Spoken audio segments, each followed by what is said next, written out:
Hello everyone, I'm Captain Logan. Today Eric and I are going to tell you how we felt about a bunch of stuff. Well, I'm going to talk about how I felt about some things, and then Eric has a movie that he's going to talk about that I've never heard of. It's also Halloween-y, horror related. I also hadn't heard of it until recently. Is it older? It is older. Okay, cool. 90, 91. You've been doing a lot of stuff from right around then, lately. Have I? Yeah, a lot of like mid-late 80s. Yeah, I guess so. Most of the stuff you did last show. That's true. That way. Well, no, they were all 84. That's true. They were all yeah.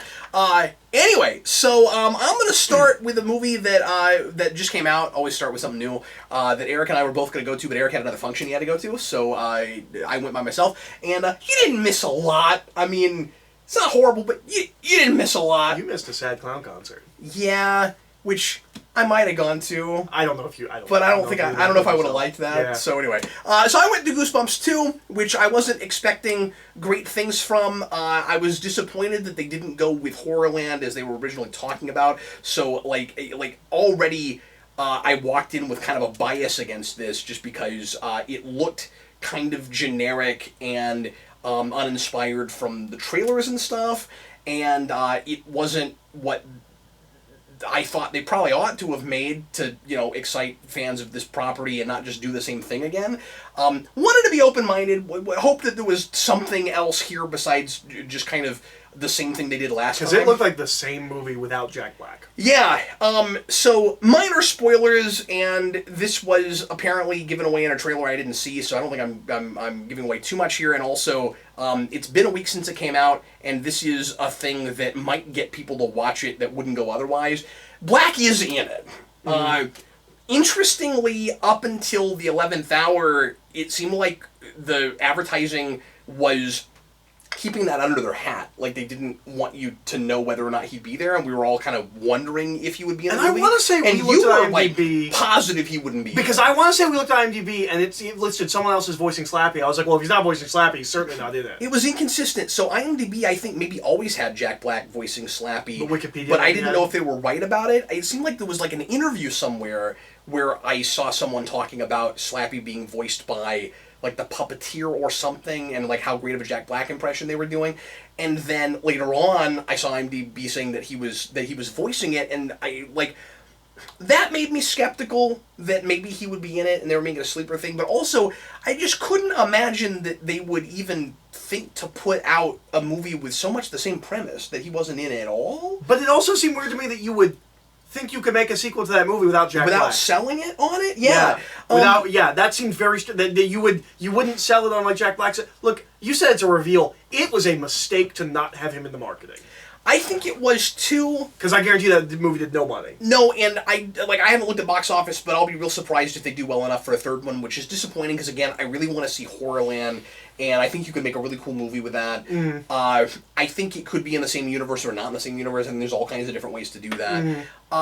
But with, it was risky, and I almost applaud them for not telling us just because if you sold it with him all over the marketing, you'd be really disappointed when he only shows up in the third act. And the movie's not really about him, and he doesn't even save the day at the end. Like, I'll spoil that. He doesn't even really save the day at the end. He comes in and tries to. But they kind of solve the problem for him before he shows up. I just wouldn't have written the movie that way. Yeah. And I'm assuming that it was probably just a compromise they had to make because maybe he was in the middle of making House with the Clock in its walls. Which came out last week. Because it was pretty clear that they got him for 2 days. Yeah, what was funny is Jason and I left the theater. My son really liked it. Jason and I left the theater, and House with the Clock in its walls was playing right adjacent to it. It's 2 Halloween movies with Jack Black. Jack Black in them. 2 children's Halloween movies playing right next to me. Fascinating. So anyway, it's okay. I'm gonna say this is a hard wait for rental movie, and show to your kids, and make sure you have kids with you when you watch it, because I think it's probably more dull if you don't do that. The kid actors are pretty good in this. They look exactly like the kinds of actors that we were getting for the TV show, but the acting quality is better than that, which I said about the first movie, and this even more so. They've got a girl who is in high school and about to graduate and wants to go to college for creative writing, and they have a good chance to do like a cool character parallel thing or a mentor thing with her and R.L. Stine, and they don't go there. They just have like a quick conversation about it at the end. And I suspect maybe originally, when maybe they thought they were going to have Jack Black for more of it, it was going to be like a mentorship thing. That's my guess. I see a lot of watered down compromise stuff in this movie. Her brother is like a science kid, but not like a super genius whiz, which I appreciated. It's in this town that's all about Tesla, and there's like a big Tesla tower, and this kid is trying to like harness the energy of the Tesla tower, but he keeps like breaking his science experiment, and they use that as a big thing in the third act. But the whole Haunted Halloween thing with the title, it struck me as like a really generic title, and they win me over on it a little bit with the idea of it, and because they keep talking about how generic it is. The idea is Haunted Halloween was, and of course this is not remotely true, was like R.L. Stine's first book that was never published. And that's where he invents Slappy, and he writes it like 1974, which immediately makes you go, wait a minute. So in this universe, R.L. Stine is the age he is now, but Jack Black is playing him. So Jack Black is playing like a 73-year-old man. And he's also is a horror person. Yeah, which he wasn't. Yeah. As you know from stuff I've told you. Yes. Because I read his autobiography. From the autobiography. autobiography, yeah. Right, and he was writing mostly for like joke magazines and stuff at that point. He was much bigger into humor, he was into Mad Magazine and stuff, before he was into horror. And he wrote joke books primarily through the 80s. And you said he was against the idea of Goosebumps like horror for children. Yeah, he didn't like that in the first place. He thought it was going to be too watered down. And they do play that for humor, and it's pretty amusing, where he keeps when Jack Black is on screen, he's wonderful, and like his scenes compared to the rest of the movie are gold. It's not worth going to the theater for, but it's worth checking the movie out for, I think, ultimately. He keeps talking about how Haunted Halloween was like his first outing, and so of course it's like really cliche and trite, but like he's like, but what he writes now is really sophisticated. That's pretty funny. And he also compares himself to Stephen King again, which was great in the first movie, and it's still he wishes he had my numbers. What they hopefully nobody minds. I'll give you the spoiler on that. Sure. Hopefully nobody minds. Again, minor spoilers for this. I don't think with this movie anybody will care. He sees, so the premise of the Haunted Halloween book, which I'll get into in a second because it's really convenient, is Slappy has the ability to make anything come to life. He's like a puppet with insane amounts of power, just way overpowered, and it's Haunted Halloween literally, where he makes everything in Halloween, like all the Halloween decorations and costumes and things come to life, and that's apparently like what happens in the book also, right? And so when R.L. Stine finally shows up, when Jack Black finally shows up, he's seeing all these things come to life, and he's seeing things that were in the book, and he sees a red balloon floating, and he goes, "See, I did it first!" That's pretty funny. So there's stuff like that. But anyway, the novelty has really worn off on me. Because again, it's got sequelitis to the max. It's the same movie again, basically, except this time it's one book instead of a bunch of books, so you don't even get a lot of cool Goosebumps references. This time, because it's not even a real Goosebumps book. That, and the premise of it is it turns all these things to life, which means they're not coming to life because they're things that were in Goosebumps books. They're just Halloween things that come to life. So there's like this big fake spider on top of a house, and it comes to life. And the gummy bears come to life. So all the feelings of like the first one was like, well, they clearly didn't include these things because those are things they'll use for the sequel. The Masked Mutant wasn't there because they'll use him possibly later down the line. They did do that? They did use him. Yeah. Oh, okay.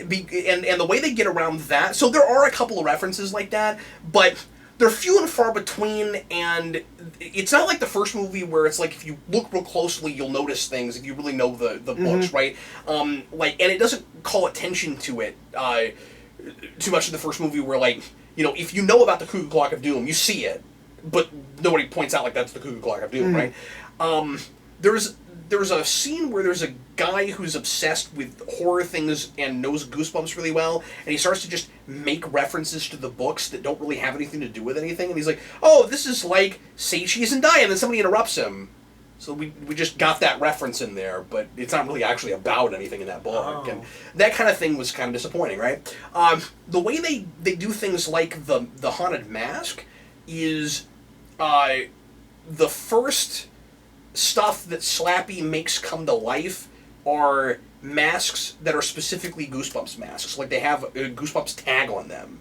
He goes to a Halloween store, or no, not even a Halloween store, he just goes to a store that has masks. And it's like Goosebumps masks. Well, to be fair, A, they make some of those. I'll do that. I'm pretty sure. Okay. And B, after that last movie, we've had more Goosebumps merchandising. But then in the world of this movie, that movie didn't happen. So you are right to wonder if it's 1995. That's fair. But anyway, so the premise of the book is Slappy makes all these Halloween things come to life. That doesn't even sound like a book you would write. There's an evil killer dummy that makes Halloween things come to life. I know. It does sort of sound like I think Arnold Stein might write. But anyway, because but not he first. Does awkward, sure. But anyway, what are the odds that these kids find that book at his old house on Halloween? Mm-hmm. Like, the time that the book is written about is when they find it. It'd be amazing if it was February. All these Halloween things are running around. Yeah, that'd be great. But the problem is, it doesn't make Halloween things happen in the first place. It takes things that are already there and it just makes them come to life. Oh. You see what I'm saying? Well, they don't like, it's just stuff that's already there. They don't come out of the book. The only thing that comes out of the book is Slappy. And he has this ability to make things come to life. That's it. And he can do it with anything. Again? Because that's one of the big things we sell Goosebumps on a lot. Sure, but there's other things. Yeah, but none of them are characters. I mean, yeah. Is the thing. And that's why Horrorland would have been the next thing to do. Yeah, obviously. I'm not saying I don't like the movie because it's not Horrorland. I'm saying that it sounds real uninspired. It's really uninspired, and because we got this movie, we're probably not going to get anything like newer and fresher and cooler. And there's so much material. Like, it was a stroke of genius to make that first movie about all the Goosebumps things. Mm-hmm. Stroke of genius. And it felt like they were passionate about it, and like that felt like the best Goosebumps movie you could possibly make. Right. But what I was going to say is, that feels like a stroke of genius. This feels just really safe. Mm-hmm. Like, if we don't do that again, we're afraid that it won't work and people won't look at it. But it looks like a direct-to-video thing until Jack Black shows up. That's what the trailers look like. The effects are kind of worse, or maybe some of it is they're trying to do things that they just can't get away with. And there was some of that in the first movie, but I think there were a couple things in this where it just looks really bad. It also doesn't really end with a big twist. Like, there's a thing with R.L. Stein at the end, with Jack Black at the end, at the very, very end, that's sort of like the first movie, where it's like, oh no, this thing happens, but it doesn't have a twist like the big Goosebumps twist, like the girl who turns out to be not his daughter and is a ghost the whole time. Yeah. It doesn't do anything like that. Okay.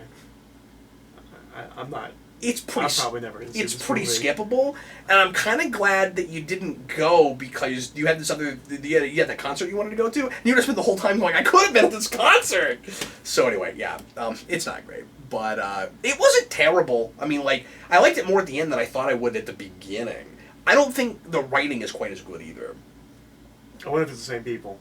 I think it is. Everything about that movie, I was like, it's probably not the same director, it's probably not the same writers. Like, it felt like the B team. They did keep the they did keep the theme they wrote in the soundtrack from that first movie, which I appreciate, because I was disappointed that the first movie didn't use the TV show theme. But the more I've watched that movie, the more I've come around to really like the theme that they wrote. So I'm glad that's still there. But yeah, it's not great.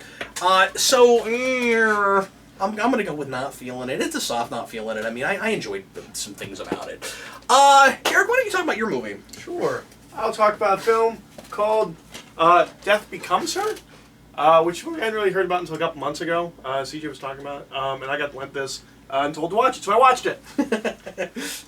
It's a Zemeckis film, directed by Zemeckis, not written by him. It's written by someone else.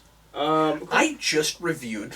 Can I tell you this real quick? Yeah. Based on or somebody requested this. I just reviewed the only movie, as far as I can tell, that Bob Gale directed.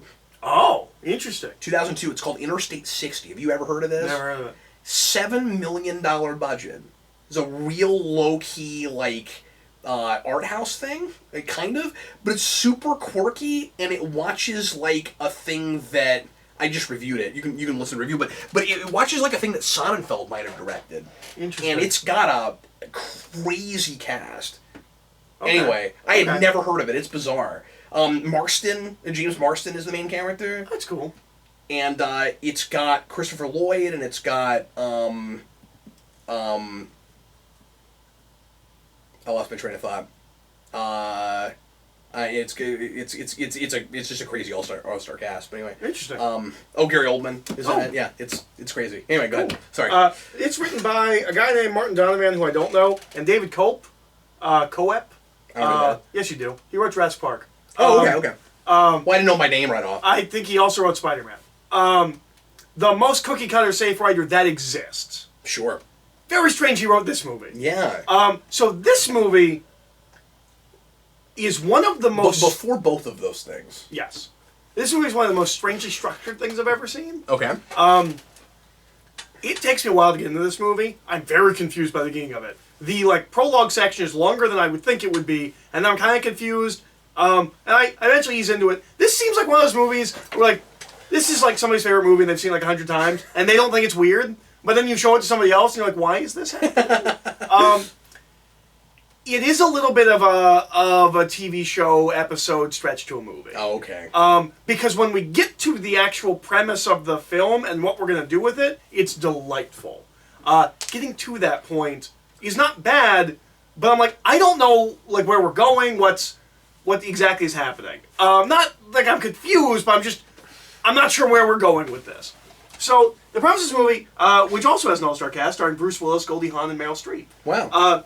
Bruce Willis is engaged to Goldie Hawn, who's kind of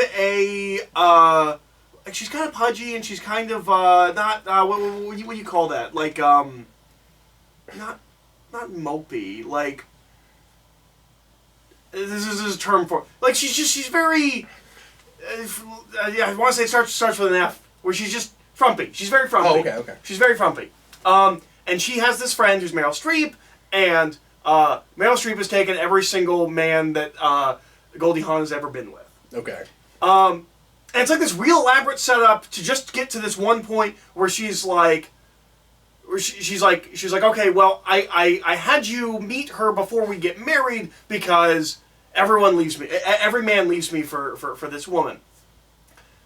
And he's like, I have no interest in her. Cut to wedding bells, he's married to Meryl Streep. And then Goldie Hawn's just gone for a little bit, and it's very strange.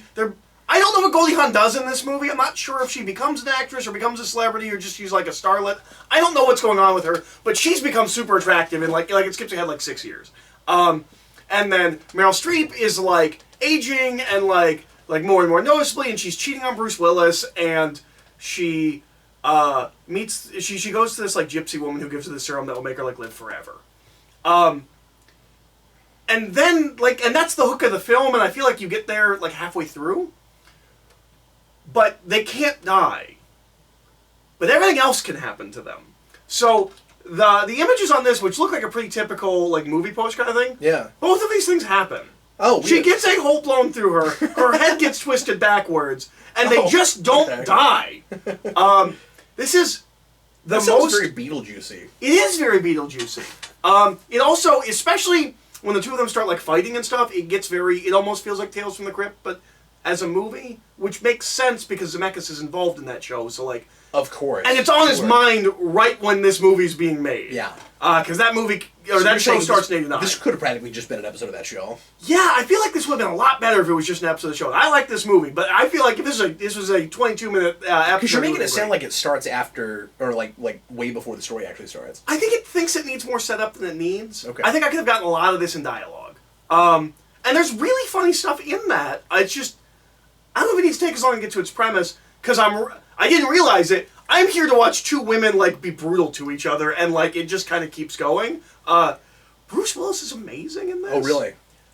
I wouldn't describe Bruce Willis as, in pretty much anything he's ever been in, I wouldn't exactly describe Bruce Willis as an actor. I wouldn't describe him as giving a performance. He's just kind of Bruce Willis, right? Like, Yeah. he gives a performance in this. He is almost unrecognizable. It helps that he's got a wig and a mustache. He's real, like nervous and uncomfortable and like real. So he's playing against type. He's playing completely against type. He's great. He's great in it. Wow. It's really fun. It's really funny. Especially once you get to the body killing stuff. I'd recommend it. This feels like a movie that could grow on me with more. Like like if I saw this a couple more times, I could see it becoming a movie I like. Sometimes it quite a feels bit. weird when you watch a thing for like 40 minutes and you're not even sure if you're into it, and then later it clicks. Yeah. It also feels like a thing I'm kind of surprised I didn't see as a kid. This feels like a movie my mom would like. That does sound like your mom movie. It does sound like a yeah. It's very much a my mom movie. But yeah, no, I recommend it. It's kind of fun, quirky. Some of the special effects were probably very impressed for the time. Some of them did not age great. But no, it's really fun. It's really funny. It fits with the Halloween season kind of a thing. It's a lot about death and murder and things like that. But yeah, I liked it. It's quite good. Cool. I'd never heard of it before a couple of months ago, but Well, apparently everyone else has seen it. I'm still for the moment in sort of a Halloween mood, so I might Sure. check that out. Although I'm starting to reach my limit. Like I'm reviewing so many horror things tonight. But I'm sure throughout the rest of October, I will still be enough in a horror mood to watch more horror things. I want to talk real briefly, Eric, about 28 Weeks Later. This is a thing that I watched on a whim. How can you know what will happen then? What's that? Oh, right. No, You're thinking way ahead. I'm going to talk about 20 Weeks Later. I'm not going to talk 28 Weeks Later. So I adore 28 Days Later. It's my favorite zombie movie. I've not watched a lot of zombie movies. It's one of my favorite horror films. Yeah, I was gonna say, is it your favorite horror movie? It's probably it's way up there, certainly. I saw it when it came out. It absolutely horrified me. I'm more desensitized to these kind of things now, so I don't watch it now. And I was scared of it the first time I saw it, and but I was just enamored with photography. And I mean, one of the big things that movie is known for is just those amazing, immense landscapes, where it feels like the world is empty now, and we're just waiting for the zombies to show up. Well, it's impressive how much of London they were able to completely clear out. Yeah, it's amazing. Like how much of that they shot, and it's not and it's not just like matte paintings. And like you see more of that kind of thing now, but this is the first thing I ever saw that really did that. Because like you see that kind of scope in Walking Dead, like. Yeah. I feel like before that I see a lot of like streets. Like the Devil's Advocate has a scene where like Keanu Reeves walking down the street and there's just nobody on the street. I feel like I see that, but we not do that with I Am Legend. Yeah. But the specific scale of 28 Days Later, yeah. Yeah, no, it's amazing. So I'll start out by saying 28 Weeks Later has similar production values. It looks pretty good. I mean, it's not as gorgeous as 28 Days Later, and it's a different director. I forget who directed this.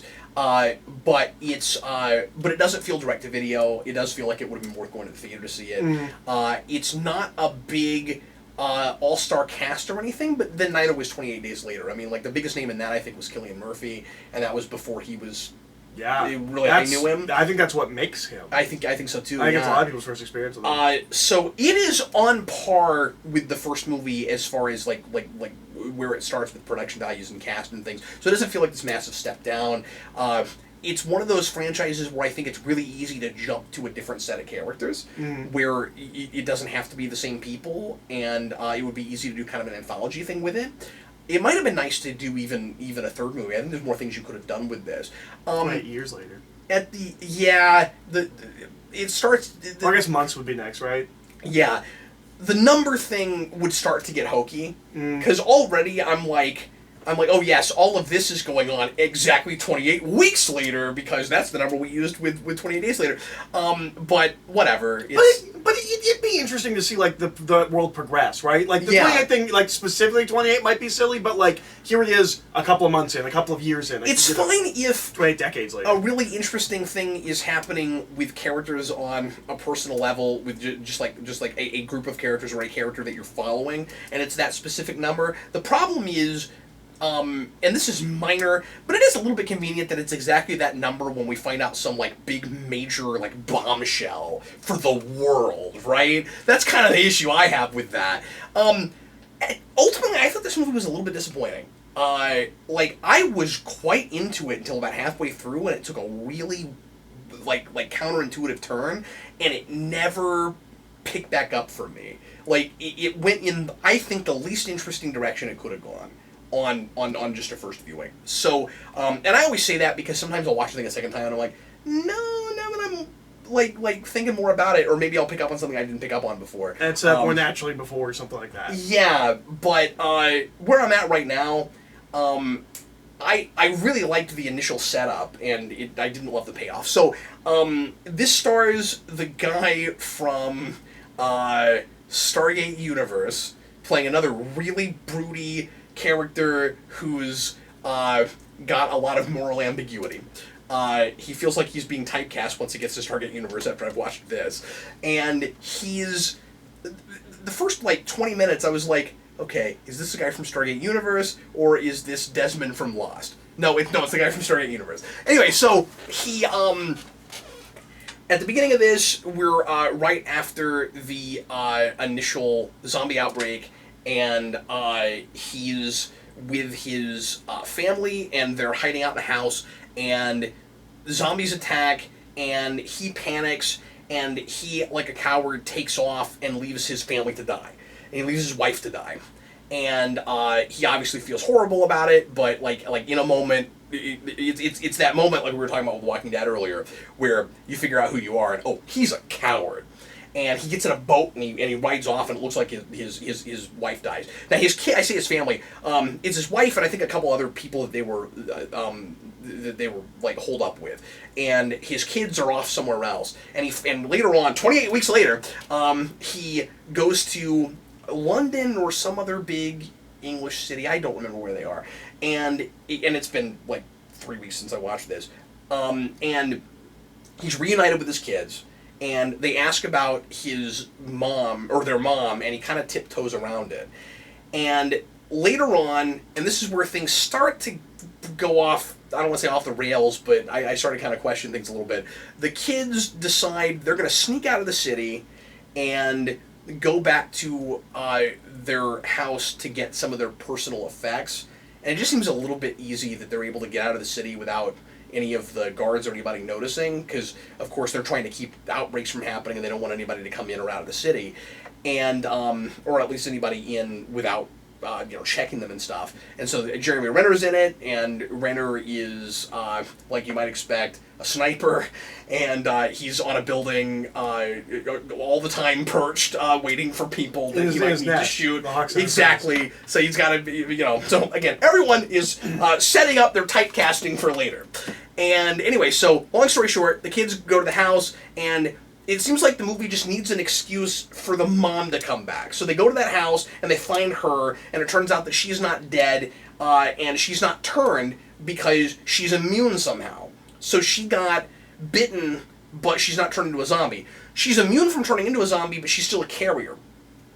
So the kids got followed, and the mom gets picked up by people from the city, and they take them back to the makeshift town or whatever, like the makeshift government setup they have there, and they try to isolate her, and then when they bring in her husband, and they have a conversation about what happened at the beginning of the movie, and he tries to apologize to her, it looks like she's going to forgive him, and then he leans in, and then they kiss, and he ends up getting turned because they kiss. And then the zombie outbreak happens. and then it gets horrifying because Renner and his team start shooting everything that moves. They're told, like, shoot everyone, not just zombies, because we have to contain this. And that's awful and horrible. But the interesting conflict was the mistake he made at the beginning, and in the last way he would have expected, the past coming back to haunt him. And he's like our protagonist for the first half of the movie. And then he's just taken out, and now we're following these kids. And I just wasn't as interested in that. That seems like a thing that could pay off or could not, right? Like, that seems really daring. Yeah, and then by the end of it, I just wasn't as interested as I was at the beginning. But when you do something like that, you have to be sure that the rest of your movies is interesting as the it kind of plays like story. It kind of ends up playing like two movies, like two stories, and the second story is just not as interesting. Because I was really interested in that personal plight and that potential redemption or not thing, and it kind of just turns into, well, will the will they be able to contain the outbreak, and B, is why does she was she immune? Well, they don't. If memory serves, they don't really answer that question, and I don't know. I just wasn't real impressed with it by the end of the day. So yeah, I'm at the moment struggling to even remember exactly how it ends. It's been a few weeks since I watched it, and it was so unmemorable to me. So I don't know. It's the execution's really good, but the script leaves a little bit to be desired. But I may revisit it at some point and see if I have a different second impression, but I wasn't super impressed with it. The other thing I need to talk about is The Conjuring, which was requested by Malik Myers. The Conjuring is directed, of course, by James Wan, who's putting out Aquaman, and I think that's part of why he wanted me to watch it. I put out a call from the requesters for horror film things, and he asked for The Conjuring, and I think that's probably partly because Aquaman's coming out. It's going to be really interesting to see that movie, because it looks like most of what Wan has done up to that point is horror, and then one of the Fast and the Furious movies. I didn't realize he directed the original Saw film. Yes. I didn't know that was him. Yes. And I don't think he does anything else in that franchise. He doesn't. So that's interesting. And I think he did he do the second Conjuring movie, but none of the rest of the stuff in that universe? I think that's the case, yeah. So The Conjuring is now a shared universe, which is really the only other successful shared universe. Yeah, and it looks like it's showing no signs of stopping. They now have 3 sort of different franchises. Conjuring, Annabelle, The Nun. Now I can't imagine The Nun get... Well, yes, I can't imagine The Nun. I mean, maybe that'll get... Yeah, The Nun 2. Or Nuns. Yeah, of course. Of course, yeah. But anyway, so The Conjuring is, I think, as good as everybody says it is. That's interesting. Okay. Just because I've heard very mixed things. Like, really? I hear some people say, like, this is one of the best modern horror movies, and I hear a lot of people on the other side be like, it's fine. It's okay for modern horror movies. Like, I guess maybe that's horror fans versus normal people. Yeah, I mean, it's important to say, like, I hesitate on things like this because I'm not generally the audience for these kinds of movies, and I'm starting to get more into horror, but, mostly just for my own edification and learning stuff, I don't have a real refined palette yet, so I don't have a ton to compare these things to, compared to other people. Which is the reason I've never watched it. I was just like, oh, well, people are saying it's not that good. I was impressed mostly with filmmaking stuff. Sure. With just the execution of it. Cinematography, directing. It is... I like how seriously it takes itself, and that it feels kind of realistic. Like it feels like if this really happened, this is more or less maybe how it would actually go interesting.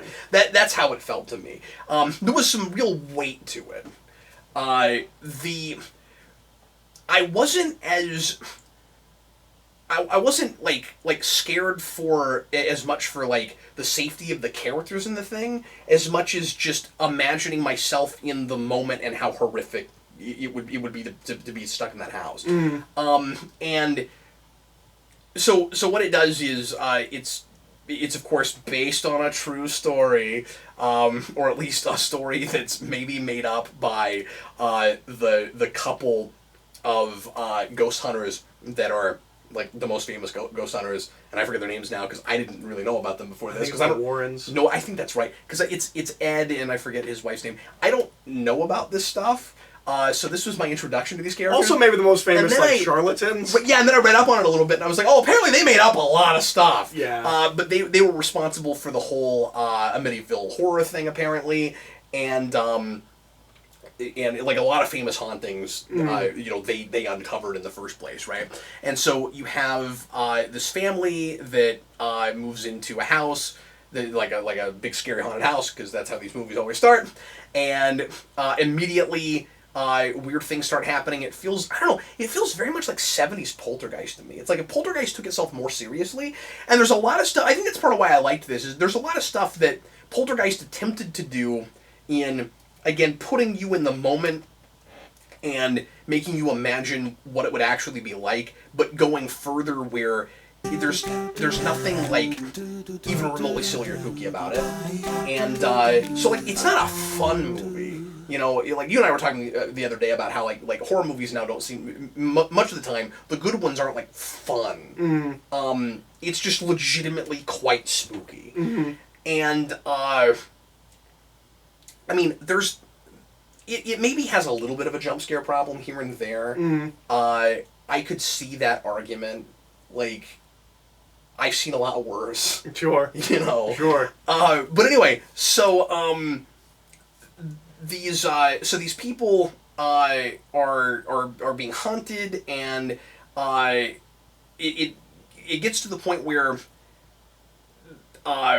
it doesn't like bad things aren't just happening to them when they're in the house. I can't remember if it's the whole family or just one of them, but one of them, one of the kids, the entity latches onto. I think it might be the whole family. I can't remember.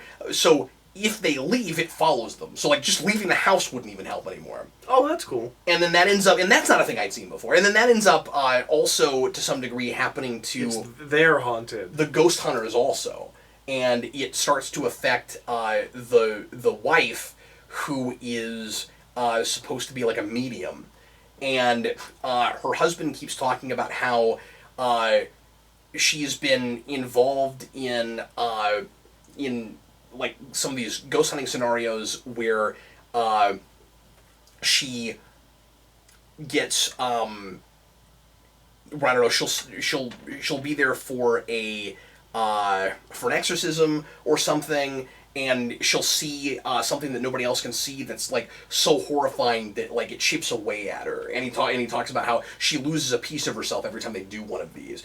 And there's just a lot of emotional weight behind it. Where you feel like you're dealing with real people, and they're not just stand-ins for jump scares and stuff.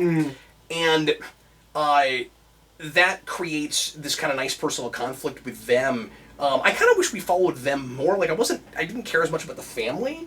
They're all really well acted, and I put myself in the moment with them, but I was much more interested in the ghost hunting couple. This fictionalized version of them, which I'm sure are nothing at all like the real ones. And also because those are two actors I like a lot. So it's the guy who played Dan Dreiberg in Watchmen, and then... Oh, and he's going to be an Aquaman. Yeah. I'm sure that's why he's in that. Yeah. And then Mira, is it Mira Farmiga? Vera Farmiga, who plays Norma Bates in Bates Motel. Okay. Who I just adore in that show. And she's perfect casting in this. She's been getting a lot of work lately.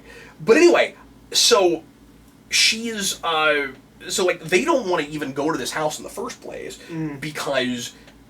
they're afraid of what might happen to her, but they're really choosy because they say most of what they happen upon there's like a perfectly reasonable explanation for. Like they're which is not something the real people would say. Exactly, but also it makes it more believable in the fiction because you can tell that these people aren't trying to pull the wool over anybody's eyes, and they're really convincing. So when they talk to people that really are haunted, that have a house that really is haunted, like they don't immediately go to your house is haunted. They go, well, let's find every other possible explanation. And I think there's an example at the beginning where they go to somebody's house and they're like, yeah, this is what's causing this. it's not ghosts or whatever. But as soon as they get to that house, they start noticing crazy stuff, and some of it is that she's a medium and she can pick up on things. But some of it is there's a time on a clock that's the time that a person in the house got murdered, and there's a whole thing where that person is connected to the Salem witch trials, and so every time the clock hits a certain time, crazy stuff starts happening, and then the setup for more stuff to come is pretty good with the doll, because there's a lot of other things besides just the doll. It's not just there's a doll chasing people, and it's really creepy and spooky and stuff. But there's just like a million other like horrifying things that happen in the house. Much more so than real life, where it's Raggedy Ann doll. Right, exactly. And when you get to the end of the movie, it's not like they take care of this doll and then you're like, how could it possibly come back? It's like that's just the setup for the day. Like that's where the spirit is. But yeah, it's mostly just a lot of atmosphere with characters that actually kind of feel like real people, and it has some emotional weight to it. I thought it was a really cool experience. Like, I don't have a lot of like interesting things to say about it, but like I enjoyed it. I think it was like as much as I can enjoy a thing like that. That's a PG-13 one, right? Is it? I think so. I didn't even check. I think it's a PG-13 one. Would you let what age would you let Jason watch it? I don't know, probably 12 or 13. Okay. I mean, okay. It's I don't know. Okay. I thought it was relatively scary, honestly. Okay. Like, it got me in some places. The Exorcism especially. There's some stuff in that that's pretty messed up. Interesting. And, like, they get to that, and Ed is not a priest, so he's not supposed to perform exorcisms, but there's this whole thing about they're trying to get the church to send an exorcist, and they have a really hard time with it because there's kind of some, like, bureaucracy with the church where it's like, well, they're not churchgoers, they're not members of the church, and the kids weren't baptized, and so it's really hard for them to get a priest to come out. And then when they finally when the church finally agrees to do the exorcism, they've already taken care of the problem, and so there's a little bit of commentary there on bureaucracy. Yeah, and the Catholic Church in general, I think. But yeah. Sure. So anyway, but yeah, I definitely recommend that movie. I didn't realize that like I thought most people that saw it really liked it. I think there's a big divide. Is there really? I didn't know that. I think there is. I think a lot of people I didn't know it was polarizing. It's kind of generic, and I think this is a world that I'm not real real familiar with. I think next month Malik's going to make me watch Insidious. So that's his other. I'm fascinated to know what you think of that. Okay, have you seen it? Yeah, it's Poltergeist. Interesting. I think I brought that up when we watched Poltergeist.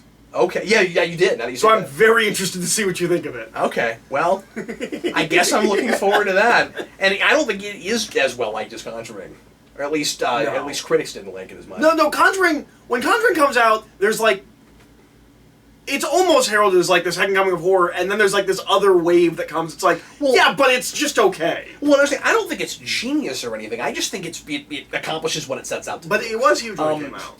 The thing I should have said this earlier. The thing I was most impressed with about The Conjuring is it's a 70s period piece that almost feels like it could have been made then. Like, it really has 70s horror sensibilities and just 70s movie making in general. Like toward the very beginning, there's a camera push with a zoom lens that's just exactly what movies like that were doing back then. The pacing is maybe a little bit quicker and a little bit more modern. A modern audience wouldn't sit through a 70s horror movie. Yeah, everything else about it is real period, and I enjoyed that a lot. Like it felt almost timeless in that way. Like it might be kind of difficult to tell when it was made, except for maybe film quality and stuff. But yeah, like I said, I mostly enjoyed it for like atmosphere and tone stuff. Sure. I don't think it would be a movie that I would want to write about or anything, But anyway. I'm excited to see you talk about Insidious. I want you to be like, this is just Poltergeist, but Darth Maul's here for some reason. And probably not fun like Poltergeist is. I had more fun watching Poltergeist. So, you know. Poltergeist is really fun. Yeah. Well, folks, thanks a lot for watching. Sure appreciate it. Eric and I are going to move on to more stuff in the omnibus. I think the next thing we got to do is Primetime Crisis. We're going to talk about a couple of TV shows, including the pilot of The Walking Dead. 9 years later. With its contemporary Titans, the pilot for Titans. Oh yeah, we're also going to talk about Titans, right? So anyway, and a little bit later on the omnibus, I'm going to do a brief overview of the Nightmare on Elm Street movies, so look forward to that as well. And thanks a lot for watching, folks. I'm Captain Logan. I'm Eric. See you in a little bit.